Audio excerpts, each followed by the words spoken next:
Now, the US State Department is imposing new sanctions on two Iranian officials, accusing them of human rights violations. Secretary of State Antony Blinken says the two members of the Islamic Revolutionary Guard were involved in the torture and punishment of peaceful protesters in 2019 and 2020.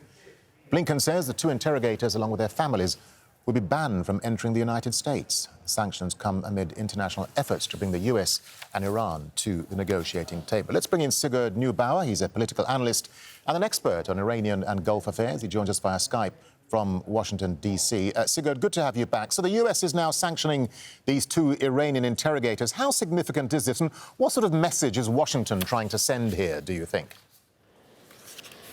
Thank you very much for this opportunity. I think it's important to emphasize right away that even though these two individuals, as you reported, will be banned from entering the United States because of the sanctions, this is not really what is essential, because these individuals were unlikely to travel here anyways. I think what's important here is that the Biden administration is signaling that it will not lift sanctions on Iran, which was imposed by the previous administration, until the discussions with Iran is broadened to include human rights and including Iran's foreign policy. And this is the signal that the Biden administration is sending at this moment in time.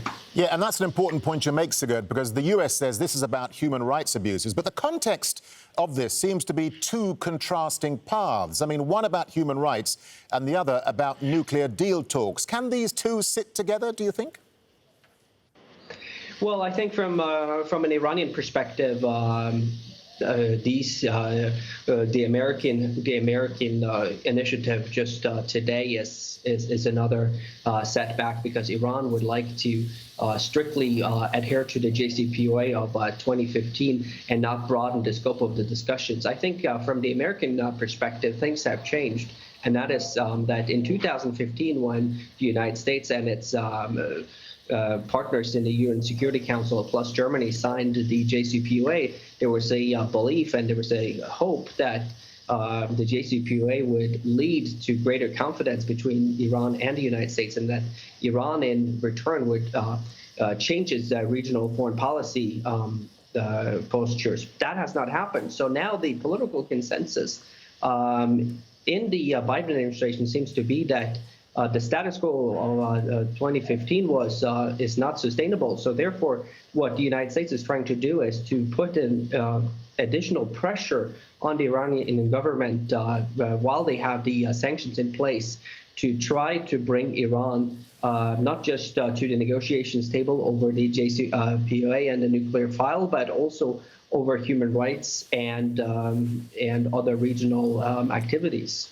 Sigurd, a final thought to you. What is all of this then telling us about how the Biden administration seems to be shaping its foreign policy over Iran going forward? I mean, as you say, it wants to bring Iran back to the table, but at what cost?